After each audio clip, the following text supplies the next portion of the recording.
계속해서 출애굽기 말씀을 듣고 계시기 때문에 출애굽기를 전체적으로 한번 돌아보면 도움이 되겠다 싶어서 출애굽기를 선택했고요. 특별히 오늘 우리가 이 출애굽기 전체를 어떤 주제로 잡을 건가 여러 가지 잡을 수 있는데 2장 23절부터 25절 말씀을 잡은 이유 가운데 하나는 이 말씀을 통해서 우리가 생각할 것은 하나님은 항상 우리와 맺은 언약을 기억하신다라는 겁니다. 이스라엘 백성을 애굽 땅에서 구원해 내신 것도 하나님이 그 조상들하고 맺으신 언약을 기억해서 부르신다라는 거예요. 그리고 하나님은 고통 가운데 하나님의 백성이 부르짖으면 어떻게 하십니까? 응답하십니다. 광야 생활도 보십시오.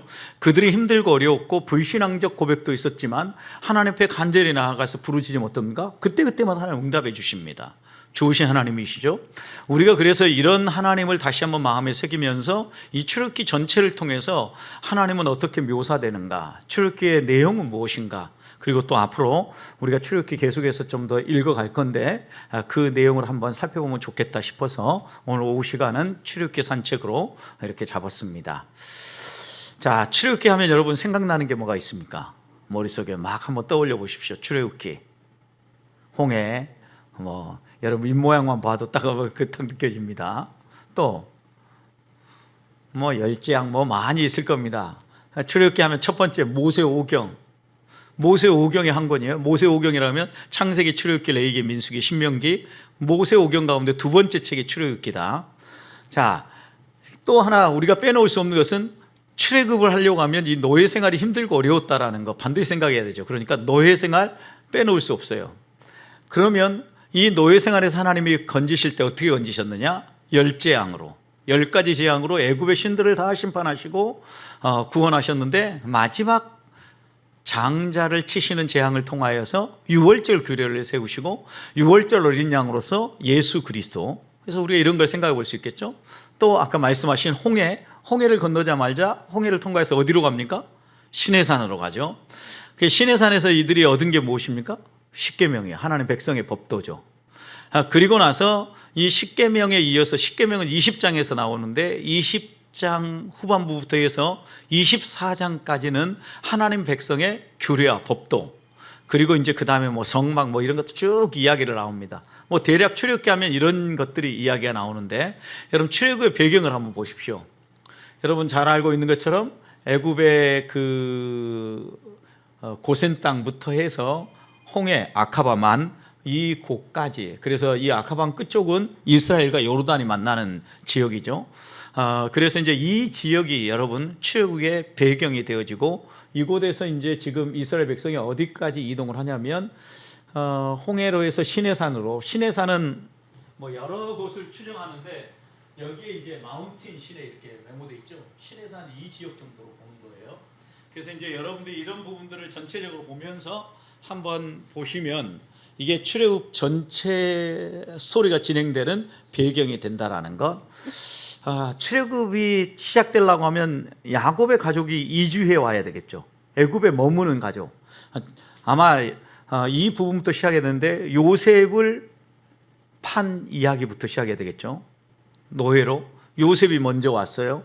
그리고 나서 하나님은 하나님의 역사를 이루시는데 어떻게 이루십니까?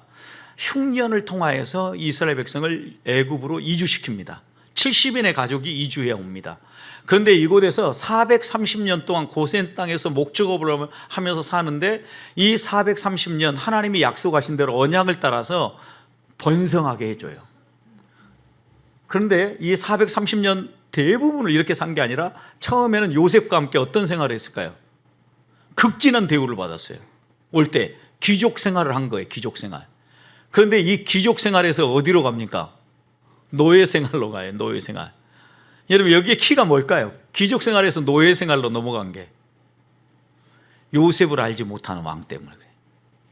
그러니까 요셉을 알고 요셉을 인정했던 애굽의 왕들은 이스라엘 백성을 종 삼아가지고 안 벌어먹였는데 이 요셉을 알지 못하는 왕이 출애굽기에 등장하지만 여러분 그 시간적 간격은 있을 거라고 봐야 됩니다. 연대기로 쭉 쓰셨다고 생각하면 안 됩니다. 그래서 노예 생활을 하는 중에 이스라엘 백성들의 인구가 계속해서 팽창해 갑니다. 이것은 하나님이 한 민족을 이루어서 이들을 애굽에 머물게 하려고 하는 게 아니라 여러분 가나안 땅에서 애굽으로 내려왔다가 민족을 이뤄서 다시 어디로 데려가려고 하는 겁니까? 가나안 땅으로 다시 데려가려고 하는 하나님의 계획이에요. 이게 하나님의 구속사의 계획이 이렇게 진행되기 위해서 급속하게 인구를 팽창하게 만드신 겁니다.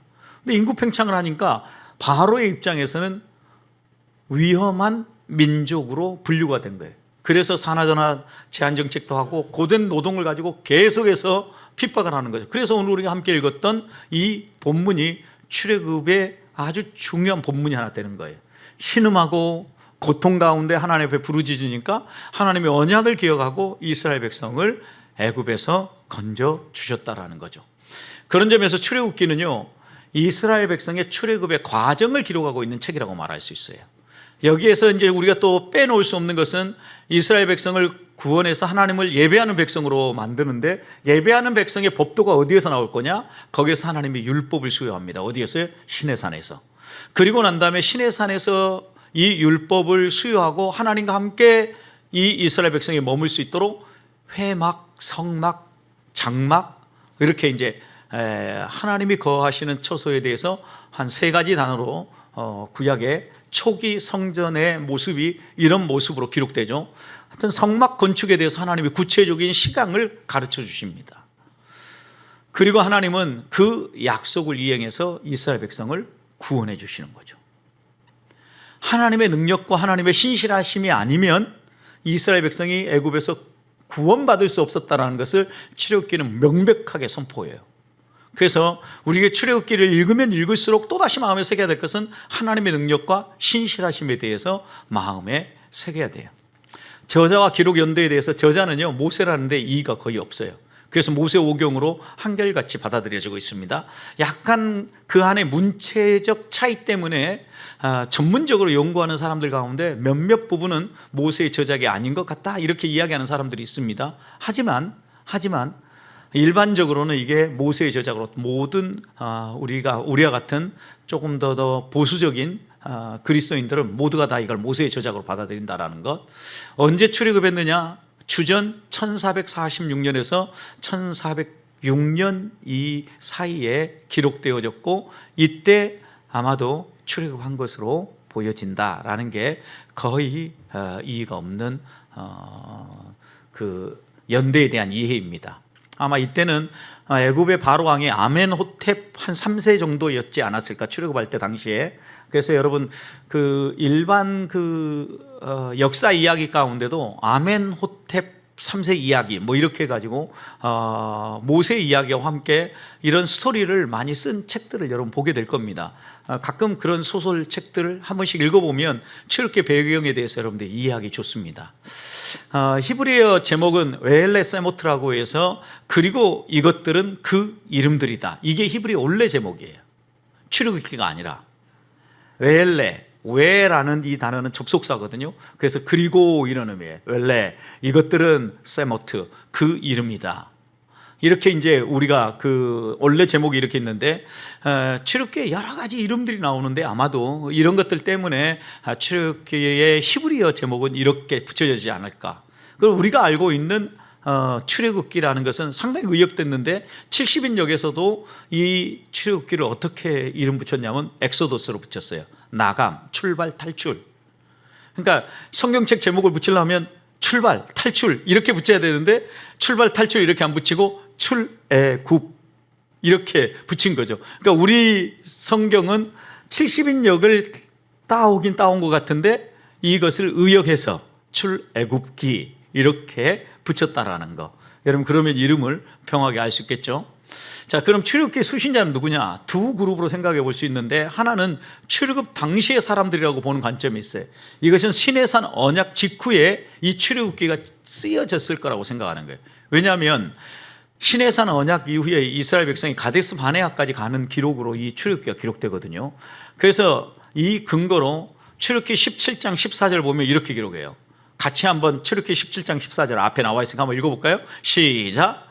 여호와께서 모세에게 이르시되 이것을 책에 기록하여 기념하게 하고 여호수아의 귀에 외워 들리게 하라. 내가 이 아말렉을 없이 하며 천하에서 기억도 못하게 하리라. 여러분 이 말씀이 출애굽기 17장이니까 이스라엘 백성이 시내산에 가기 전이잖아요. 시내산 과정으로 가고 있는데 이미 그때 하나님이 이 책의 내용을 이 내용들을 책에 기록해서 쓰라고 했다는 거예요. 그래서 아마도 출애굽 당시의 사람들에게 이 출애굽기를 썼을 것이다라고 1차적인 하나의 해석이 있어요. 또 하나 두 번째 출애굽기 수신자로 보는 것 가운데 하나는 모압 평지에 모인 이스라엘 백성들일 거다. 그러면 이것은 출애굽기 16장 35절 보면 여기에 이 돌아보는 내용이 나와요. 어떤 돌아보냐면 광야 40년 생활을 돌아보는 내용이 기록되거든요. 그러려고 하면 출애굽 이후에 모압 평지에 가 있어야 되거든요. 같이 한번 읽어보겠습니다. 출애굽기 16장 35절 시작. 사람이 사는 땅에 이르기까지 이스라엘 자손이 40년 동안 만나를 먹었으니 곧 가나안 땅 접경에 이르기까지 그들이 만나를 먹었더라. 여러분 생각해 보세요. 만약에 그 광야 40년이 끝나지 않고 시내산 직후에 이것이 쓰여졌다면 이 얘기는 뭐예요? 후대에 삽입해야 되잖아요. 왜? 광야 40년 동안 만나를 먹었다고 먹기도 전부터 얘기하면 이건 거짓말이 되잖아요. 그러니까 아마도 광야 40년이 끝나고 모압 평지에 함께 모였을 때 그 모압 평지에 모인 사람들에게 이 편지를 이 모세 오경을 썼을 것이다. 그래서 아마도 모세 오경의 일반적인 지금 해석은 두 번째에 더 가깝습니다.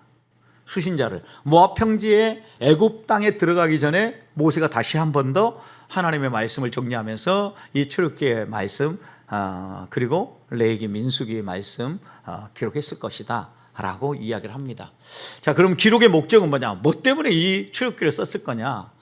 첫 번째는 하나님은 약속을 지키시는 분이다라는 거예요. 족장들에게 우리의 믿음의 선배인 아브라함, 이삭, 그 다음 야곱, 요셉. 족장의 계보가 이렇게 내려가잖아요. 여러분, 이 족장의 계보를 이어서 하나님이 언약을 주셨어요. 가나안 땅을 약속의 땅으로 주리라. 그리고 씨를 약속했었지. 씨가 어떻게 되리라고 했습니까? 하늘의 별처럼, 바다의 모래알처럼.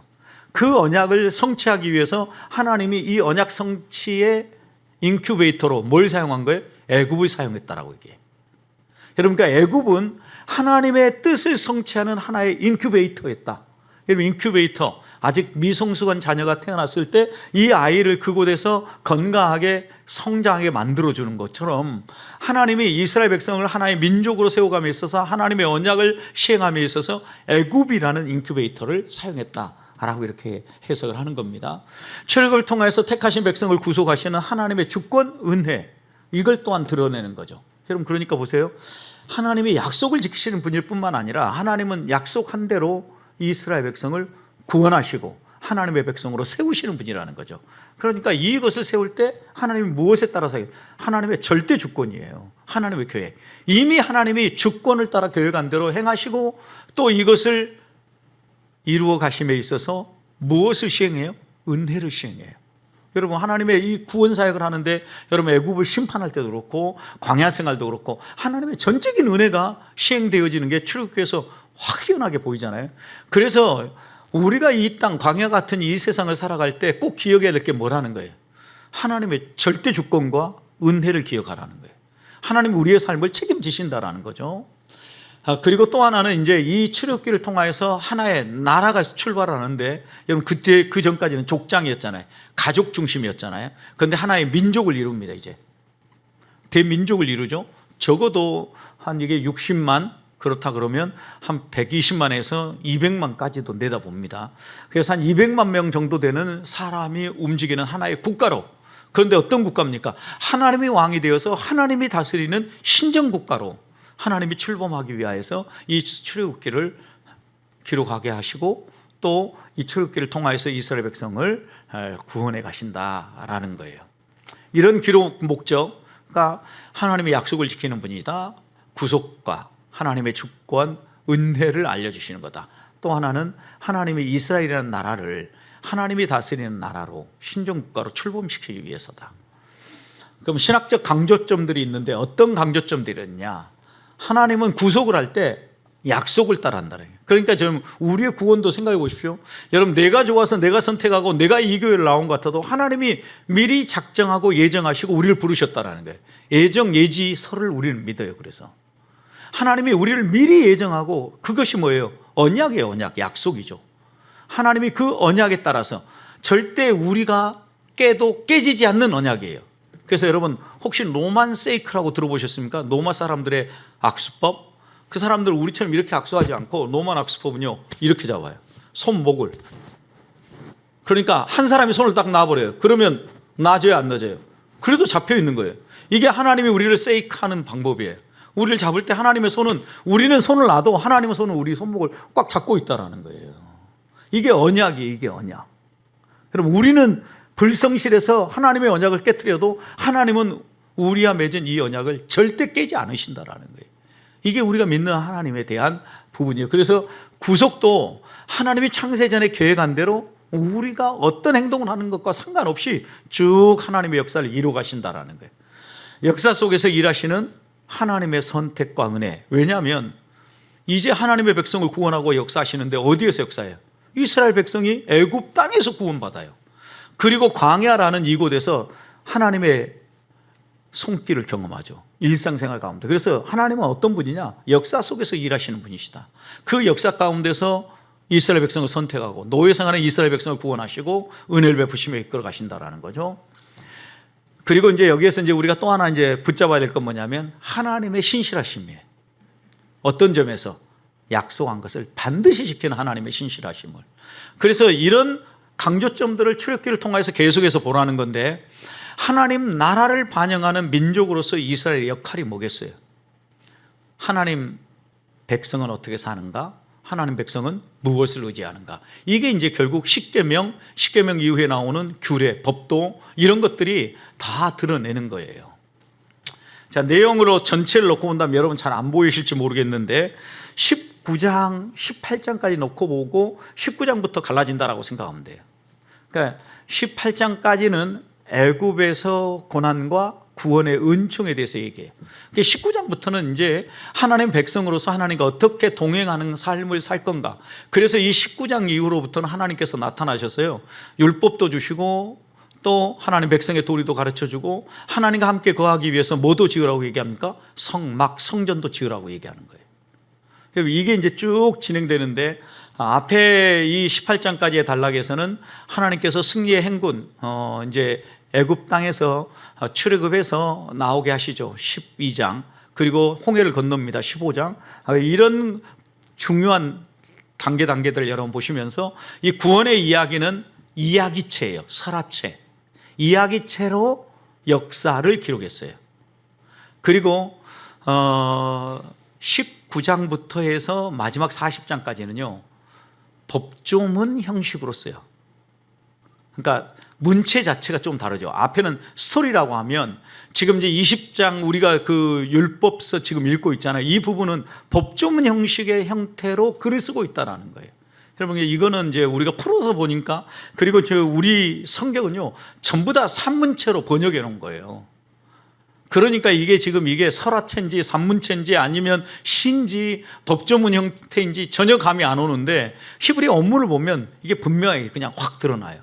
그러니까 여러분들이 이런 부분들을 보면서 좀 생각해 볼 필요가 있겠고, 생각해 보십시오. 그리고 이스라엘 역사에 있어서 애굽에서 종살이 하는 동안은 애굽이 배경이죠. 그 다음에 애굽에서 출애굽에서 나올 동안은 광야 생활을 하죠. 광야 생활에서 이스라엘 백성이 한참 동안 머물고 율법을 받고 또 1년 이상을 머물고 있었던 곳이 시내산이에요. 시내산. 그래서 한 10개월 정도 이 시내산에서 머물게 됐는데, 여러분 생각해 보십시오. 애굽에 430년 나와서 광야에서 2개월, 그 다음 시내산에서 10개월. 그 1년을 머물고 너희가 애굽에서 나온 지 오래니 움직여라라고 얘기하는 민수기의 말씀을 보면 1년 만에 이들이 시내산에서 출발을 합니다. 그러니까 이런 스토리들을 여러분 정리하면 출애굽에 대한 전체적인 이야기, 지금 우리가 읽고 있는 단편, 우리는 이제 출애굽기에서 주일 말씀을 통해서 짧게 뜯어서 보고 있는데 큰 그림을 그리라는 의미에서 이렇게 내용이 전개된다라는 거.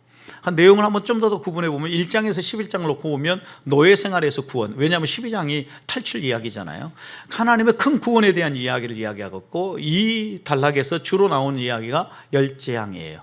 피, 개구리, 이, 파리떼, 온역, 독종, 우박, 메뚜기, 흑암, 장자의 죽음.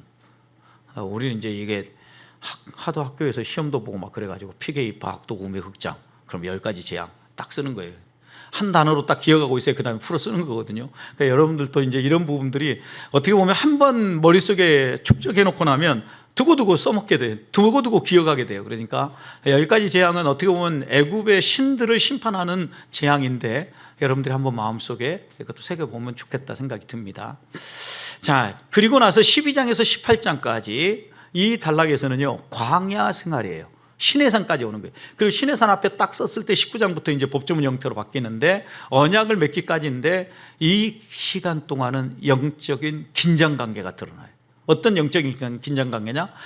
이스라엘 백성과 하나님 사이에, 하나님의 은혜와 인간의 죄악 사이에, 그러니까 은혜와 죄 사이에 긴장 관계가 보이고 하나님과 이스라엘 백성, 택한 백성 사이에 이런 영적인 긴장 관계가 계속해서 드러나 보이고 나타난다라는 거예요. 그러니까 여러분 생각해 보시면 하나님은 한량없이 사랑하지만 인간은 계속해서 그 사랑에 반하고 또 배역하고 원망하고 불평하잖아요. 하나님은 은혜를 베푸시지만 우리는 죄 가운데 살아가는 모습들이 보이죠. 자, 이제 여러분 출애굽 여정들을 좀 보시면 되는데 이 출애굽 여정은 여러분들이 좀 더 보셔야 되니까 핸드마이크 좀 볼륨 올려주시겠습니까?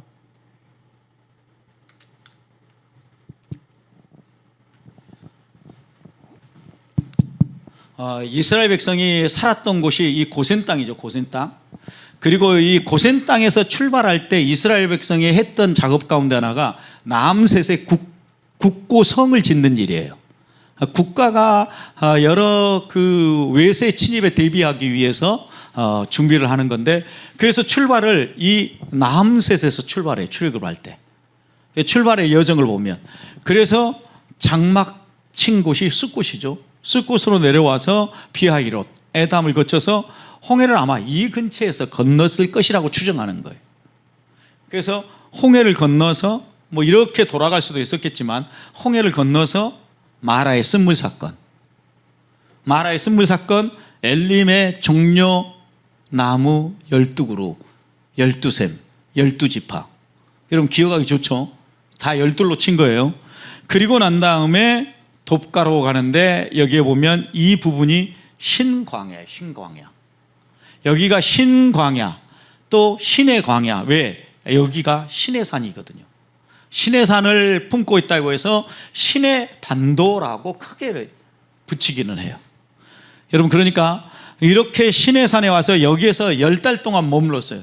거의 1년 머물고 있으니까 하나님이 빨리 떠나라고 얘기하는 거죠. 그래서 이들이 떠난 곳이 에시온게벨이 어디냐면, 이게 이제 여러분 쭉 보면 이 부분이 에시온게벨이 소위 말하면 아카바만 끝이에요. 이게 이 끝에 가면 여기가 요르단이에요. 지금 요르단이 저 북쪽에 있는 땅을 이스라엘에다 다 주고, 왜냐하면 다 육지밖에 없으니까 이 바다, 홍해와 만나는 이 바다를 좀 얻어야 되겠다고 이 에시온게벨을 얻기 위해서 저 위에 있는 바산이라든가 이런 곳을 다 이스라엘에다 줘버린 거예요. 맞바꾼 거죠. 왜? 그만큼 이 바다와 접하고 있는 어느 한 공간이 중요하다라는 거예요. 에시온게벨. 여기에서 이들이 어디로 올라갑니까? 쭉 돌아서 이제 올라가는데, 이것은요 출애굽한 이후의 광야 생활에 대해서 얘기하는데, 이 에시온게벨에서 다시 가데스 바네아 와요. 가데스 바네아 여러분 기억하죠? 가데스 바네아가 어디예요? 12정탐꾼 보내는 거죠. 여기서 이제 실패한 것만 아니었으면 이들이 가나안 땅 들어갔는데, 이 가데스 바네아에서 실패하고 난 다음에 그 다음에 여기서부터 돌기 시작한 거예요. 38년 생활이에요. 어디까지? 느보산에서 모세 죽고 딱 여리고 건너편 요단강 동편에 도착할 때까지가 광야 38년의 생활이에요. 여러분 그러니까 대강 이 이스라엘 백성의 출애굽 여정이 어떻게 되는가, 이 그림을 통해서 여러분이 한번 쭉 머릿속에 그림을 한번 가져보시라고 이렇게 지도를 배치했고요. 시내산에서 시내산에 가기까지는 2달 걸렸어요. 그러니까 빨리 갔죠 여러분. 생각보다. 왜 빨리 갔을까요? 뒤에서 몰아치는 세력이 있었잖아요. 어떤 세력? 바로의 군대가 잡으러 쫓아오니까 정신없이 도망가다가 얼떨결에 홍해를 건너버린 거죠. 얼떨결에 홍해를 건너고 내려와서 지금 엘림, 그 다음 느비딤, 시내산까지 내려왔어요. 여기에서 이제 율법을 받으면서 하나님 법도, 하나님 백성의 도리 이런 걸 배우면서 여기에서 10개월, 약 11개월, 10개월이 조금 더 넘었기 때문에 11개월 머문 거예요.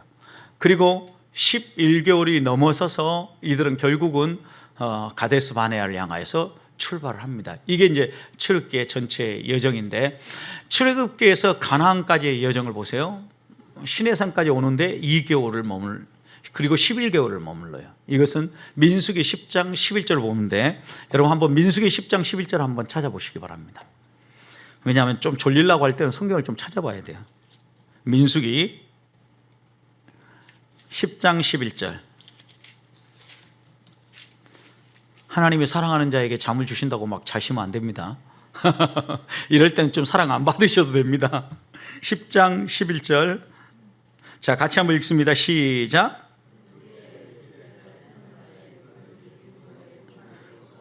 네, 여러분 둘째의 둘째 날 달 20날. 여러분 그러니까 생각해보요. 이스라엘 백성이 나오는 날을 첫째 해 1월 1일로 보는 거예요. 그러니까 여기에 보면 처음 시내산에 오기까지 2개월이 걸렸죠. 그리고 난 다음에 2달을 빼니까 나머지 둘째 해 둘째 날 달 20날이라고 했으니까 약 11개월하고 한 며칠을 더 머문 것으로 보인다라는 거죠. 그래서 이제 이런 결과가 나오고, 그 다음 이제 시내산에서 가데스 바네아 가기까지는 약 5개월에서 6개월이 걸립니다. 여러분 그러니까 아까 보았던 그 땅을 올라가는데 상당히 시간이 좀 걸린 거잖아요. 18개월이 여기까지, 그러니까 전체로 놓고 본다고 하면 약 18개월 정도, 1년 반 만에 가데스 바네아, 하나님이 약속하신 약속의 땅에 도착한 겁니다. 여러분 그런데 여기에서 정탐하면서 완전히 실패했기 때문에 결국은 모압 평지로 다시 갈 때까지 38년 동안을 방황하게 되었다라는 거. 이게 이제 출애굽에서 가나안에 가기까지의 여정이에요. 그러니까 여러분 광야에서 38년, 그 다음에 2년, 광야 40년, 이게 나오는 거예요. 자, 내용 부분을 보고 본다면 이제 또 출애굽기 25장에서 40장이 아까 얘기한 것처럼 법조문 형태로 쓰여진 단락이에요. 이건 역시 하나님과 이스라엘의 동거에 대해서 기록을 하고 있는데, 이것은 하나님과 이스라엘 백성이 어떤 방식으로 동거할까요? 이스라엘 백성의 진 가운데 하나님이 머무시는 거예요. 그게 뭐예요? 성막을 치어라, 이렇게 얘기한 거죠. 진 칠 때에도 하나님 중심으로 진을 치고, 출발할 때로 하나님의 명령하신 대로 출발하고, 민수기에서도 여러분 보셨잖아요. 그래서 성막을 세우고 여기에서 제사장을 세워요. 그래서 성막과 제사장 제도, 이게 매우 중요한 요소고, 여러분 이제 32장에 가면 황금송아지 사건이 나오죠. 황금송아지. 모세가 시내산에 올라가서 하나님과 교제하고 하나님 말씀을 받는데 너무 시간이 걸리니까 이들이 황금 송아지를 만들어 가지고 애굽에서 인도하신 하나님이라고 이들이 예배한 거예요. 결국 모세가 내려오면서 두 돌판을 던져서 돌판이 깨어지고 하나님이 이들에게 심판을 하죠.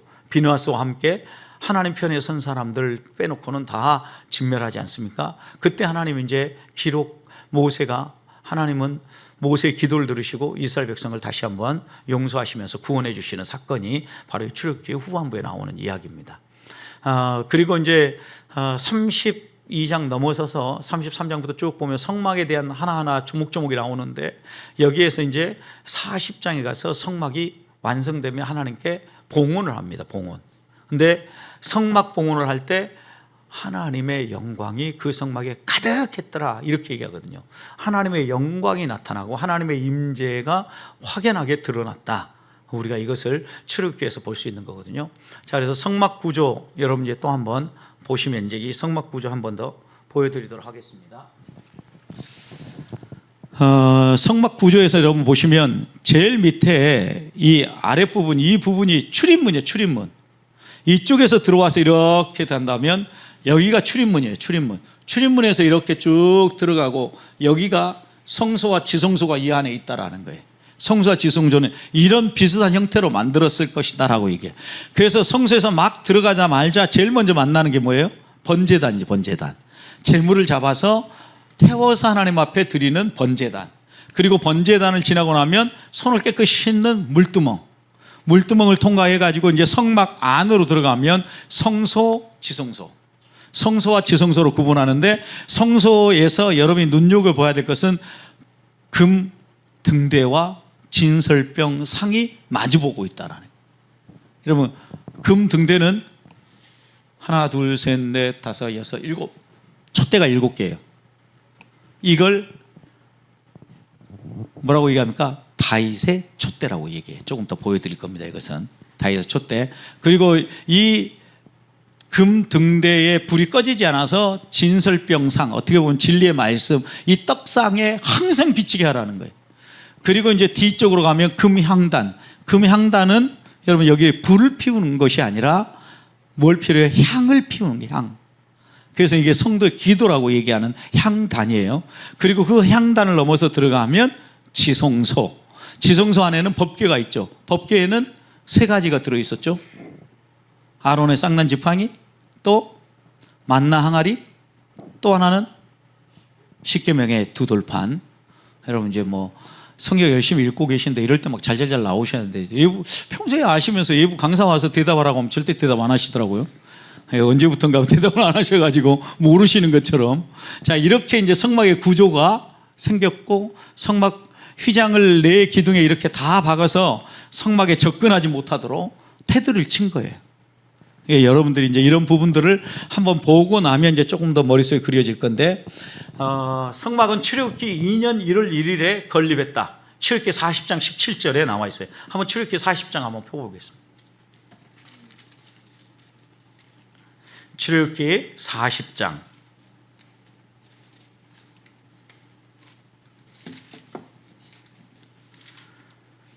17절 말씀 같이 읽어봅니다. 시작. 둘째 해 첫째 달 곧 그 달 초하루에 성막을 세우니라. 여러분, 성막을 건립하고 완공했다는 얘기예요.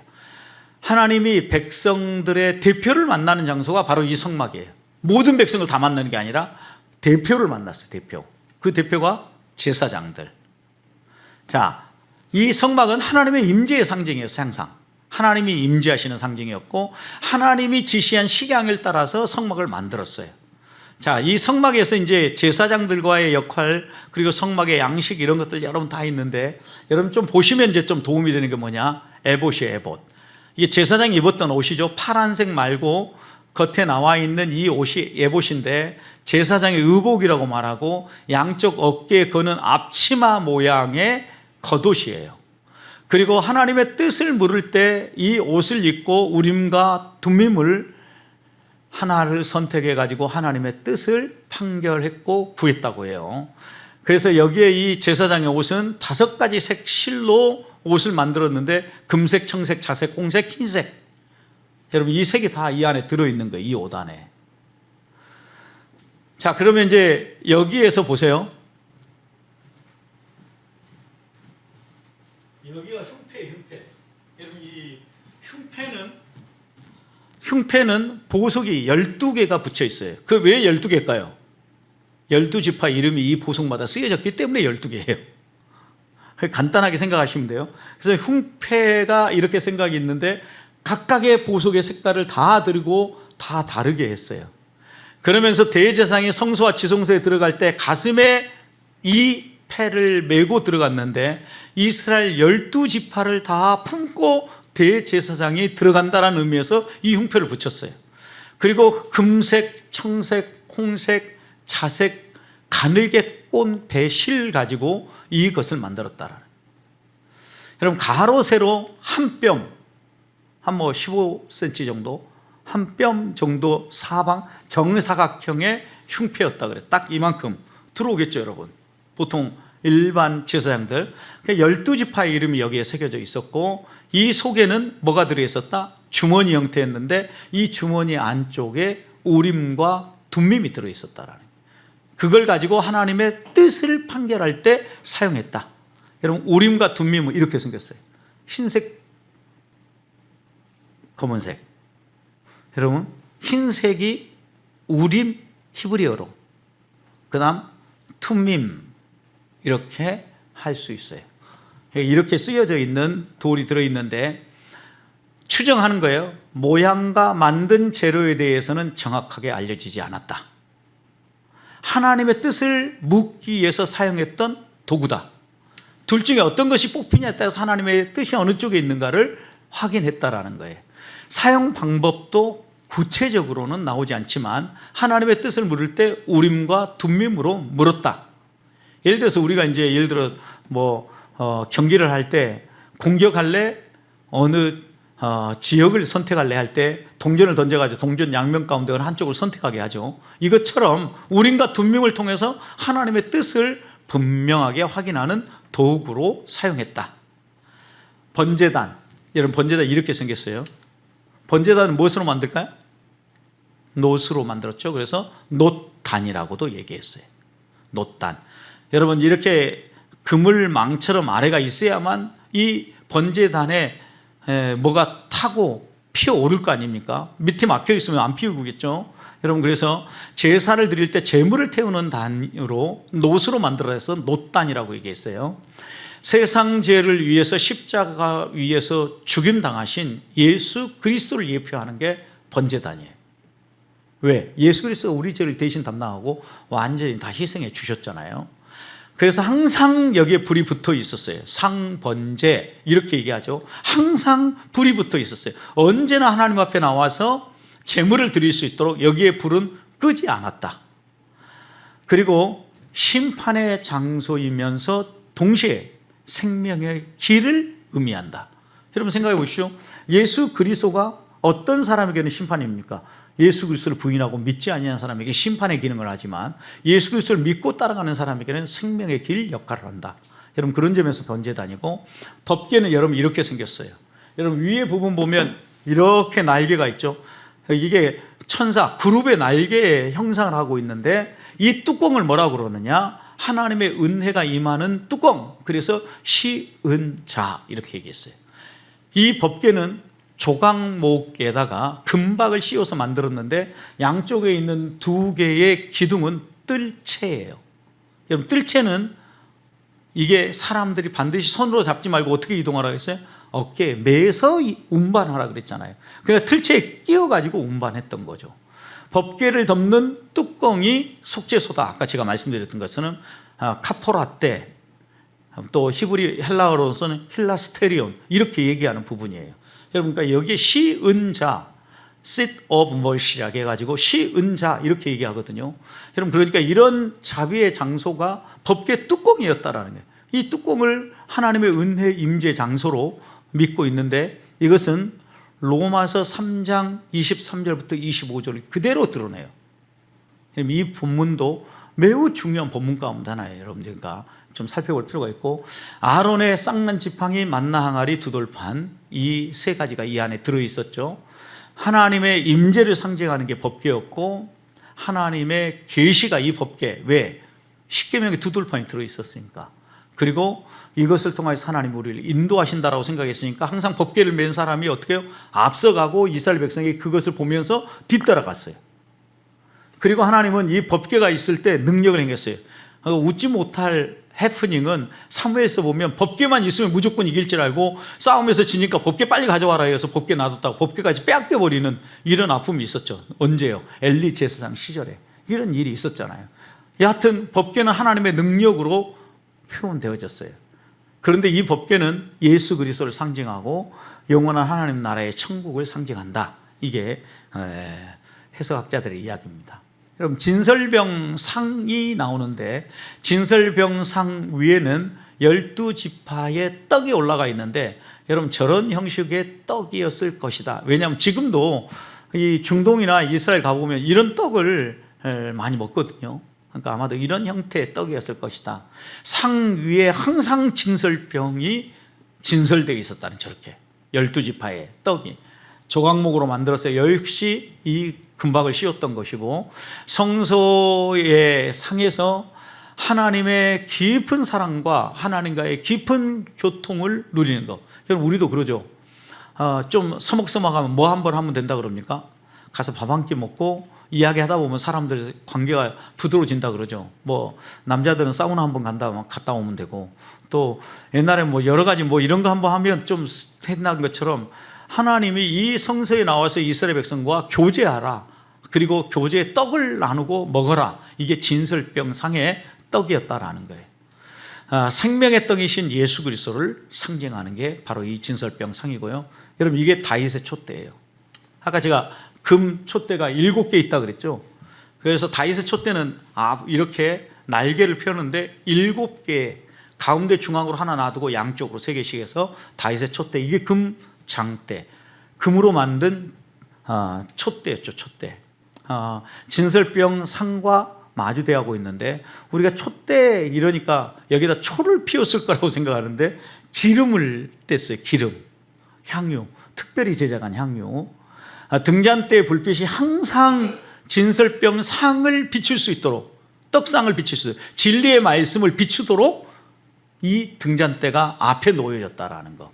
여러분 생각해 보십시오. 다 덮었는데 지성소 안으로 들어가면 어두컴컴했을 거 아닙니까? 어두컴컴한 이 지성소 안에서, 성소 안에서 확실하게 밝혀주는 게 이 등잔대였다라는 거. 아침 저녁으로 등잔대 기름을 가득 채웠어요. 왜냐하면 그래야 불이 안 꺼질 거 아니에요. 아침 저녁으로. 그리고 이 등잔대가 의미하는 것은 성령의 기름 부으심과 도우심을 상징하고 있다. 분향단, 아까 제가 이제 성소에서 지성소로 들어가기 전에 앞에 향단이 있다 했죠. 향을 피우는 단, 금향단이라고도 부르는데, 제사장이 번제단에서 번제를 드린 후에 불을 휘장 안으로 가져와서 분향단에서 향을 피웠다라는 거예요. 그 불 가지고 와서 향을 피우는 도구가 바로 이 분향단. 그래서 이 분향단은요, 성소 안에서 성도가 하나님께 올려드리는 기도, 그리고 우리를 위해서 간구하는 예수님의 기도, 중보자의 기도를 상징한다. 여기까지 이제 여러분 출애굽기에 대한 내용들을 대략 여러분들 쭉 정리해서 보여드렸는데요.